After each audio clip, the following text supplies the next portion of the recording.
Para saudara dan saudari yang Tuhan cintai, selamat pagi dan selamat bertemu lagi dalam renungan harian dari Paroki Santo Petrus dan Paulus Argapura, edisi hari Kamis, tanggal 17 Maret 2022, dalam masa Prapaskah yang kedua. Mengawali hari yang baru ini, kita hendak mendengar dan merenungkan sabda Tuhan. Marilah sebelum kita mendengar dan merenungkan sabda Tuhan, kita berdoa. Dalam nama Bapa dan Putra dan Roh Kudus. Amin. Allah Bapa kami, penguasa alam semesta, Engkau menghendaki dirimu menjadi harta kekayaan bagi siapapun yang percaya kepadamu. Kami mohon semoga iman kepercayaan kami berkembang dengan suburnya dan mempersatukan serta merukunkan umat manusia. Bersabdalah ya Tuhan, kami siap untuk mendengarkan. Terpujilah Engkau Bapa, Putra dan Roh Kudus, kini dan sepanjang segala masa. Amin. Para saudara dan saudari yang Tuhan cintai, sabda Tuhan yang hendak kita dengar dan kita renungkan untuk mengawali hari yang baru ini, hari Kamis dalam masa Prapaskah yang kedua, diambil dari Injil Lukas pasal 16 ayat 19 sampai 31. Sekali peristiwa, Yesus berkata kepada murid-muridnya, ada seorang kaya yang selalu berpakaian jubah ungu dan kain halus, dan setiap hari ia bersukaria dalam kemewahan. Dan ada seorang pengemis bernama Lazarus, badannya penuh dengan borok, berbaring dekat pintu rumah orang kaya itu, dan ingin menghilangkan laparnya dengan apa yang jatuh dari meja orang kaya itu. Malahan anjing-anjing datang dan menjilat boroknya. Kemudian matilah orang miskin itu. Lalu dibawa oleh malaikat-malaikat ke pangkuan Abraham. Orang kaya itu juga mati, lalu dikubur. Dan sementara ia menderita sengsara di alam maut, ia memandang ke atas, dan dari jauh dilihatnya Abraham dan Lazarus duduk di pangkuannya. Lalu ia berseru katanya, Bapa Abraham, kasihanilah aku. Suruhlah Lazarus supaya ia mencelupkan ujung jarinya ke dalam air dan menyejukkan lidahku, sebab aku sangat kesakitan dalam nyala api ini. Tetapi Abraham berkata, Anak, ingatlah bahwa engkau telah menerima segala yang baik sewaktu hidupmu, sedangkan Lazarus segala yang buruk. Sekarang ia mendapat hiburan dan engkau sangat menderita. Selain daripada itu, di antara kami dan engkau terbentang jurang yang tak terseberangi, supaya mereka yang mau pergi dari sini kepadamu, ataupun mereka yang mau datang dari situ kepada kami, tidak dapat menyeberang.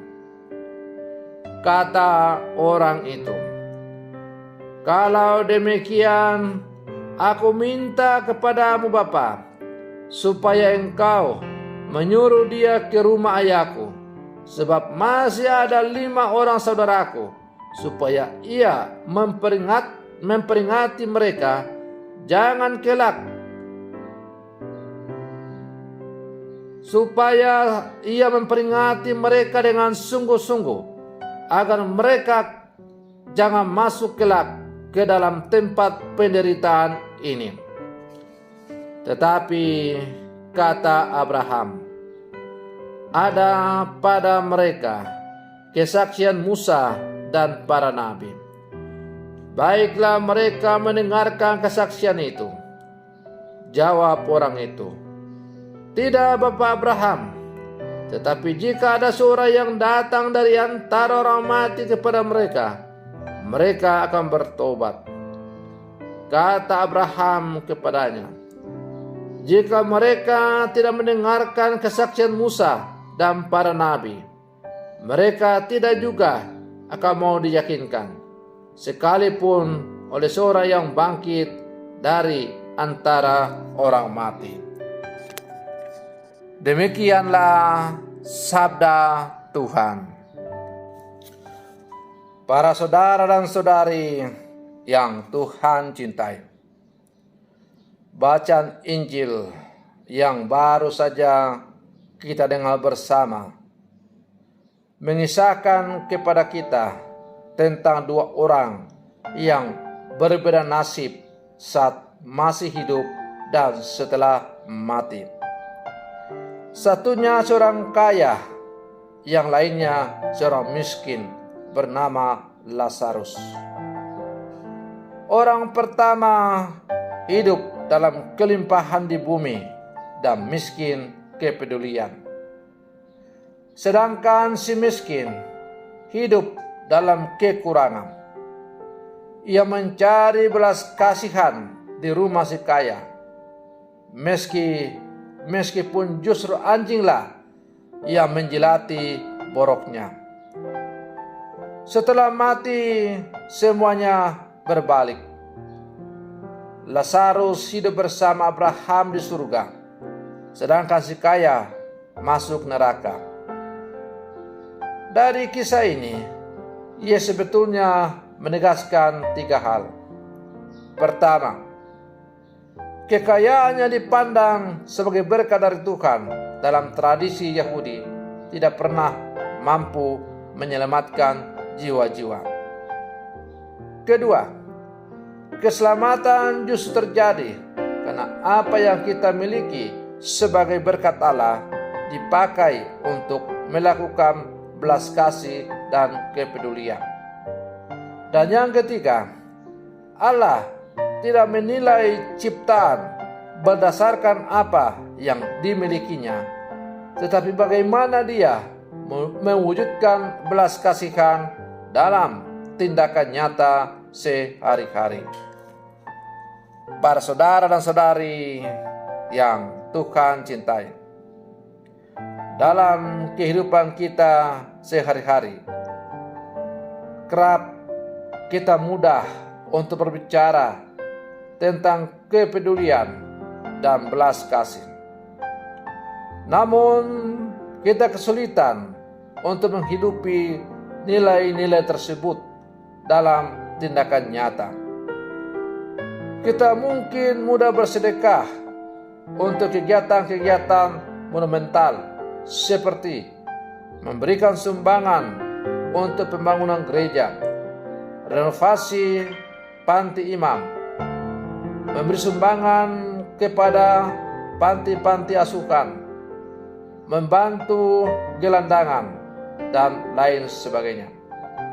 Namun kita kerap kali kehilangan kreativitas untuk memberi bantuan dan pemberdayaan bagi mereka yang berkekurangan di sekitar kita. Kepedulian yang kita miliki masih kerap membeda-bedakan. Maka Injil hari ini menegaskan bahwa sebuah kemuliaan hidup tercapai ketika kita mampu berbagi kasih dengan mereka yang menderita tanpa membeda-bedakan. Para saudara dan saudari yang Tuhan cintai. Sebagai murid-murid Yesus yang hidup di zaman sekarang, patutlah kita merenungkan secara mendalam bacaan Injil yang baru saja kita dengar tadi. Menarik untuk kita renungkan mendalam. Nama si kaya atau orang kaya tadi itu tidak disebut siapa nama orang itu. Sedangkan si miskin itu jelas namanya disebut, yaitu si Lazarus. Maka pertanyaannya sekarang adalah, mengapa nama orang kaya itu tidak disebut? Dengan tidak disebutnya nama orang kaya itu, maka kita diajak untuk merenungkan bahwa orang kaya itu bisa jadi adalah kita masing-masing yang hidup di zaman sekarang. Maka mari kita merenungkan, kita semua ini adalah orang-orang kaya. Tuhan telah memberikan pelbagai macam-macam anugerah kepada kita.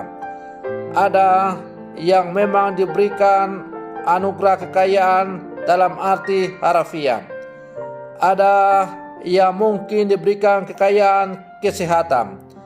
Ada yang mungkin diberikan kekayaan kemampuan untuk merangkul orang. Ada yang mungkin diberi kekayaan untuk pintar berbicara dan sebagainya. Saya misalnya jelas kekayaan dalam arti harfiah saya tidak punya. Tetapi saya bukan orang miskin. Tuhan memberikan kekayaan kepada saya ialah kekayaan cinta untuk melayani.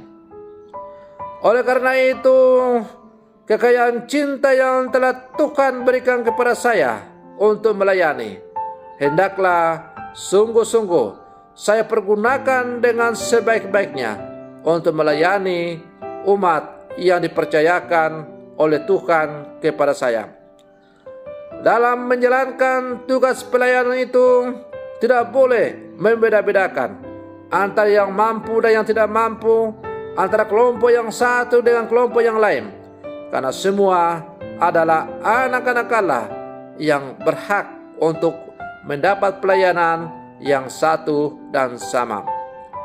Dan di dalam melayani itu tidak boleh pula menjadikan kekayaan pelayanan itu untuk mencari ketenaran diri, supaya disanjung-sanjung orang dan sebagainya. Tetapi hendaklah di dalam pelayanan itu orang akan semakin menemukan Tuhan. Maka kekayaan cinta pelayanan yang Tuhan anugerahkan kepada saya, hendaklah saya pergunakan untuk semakin menghantar umat Allah bersatu dengan Tuhan.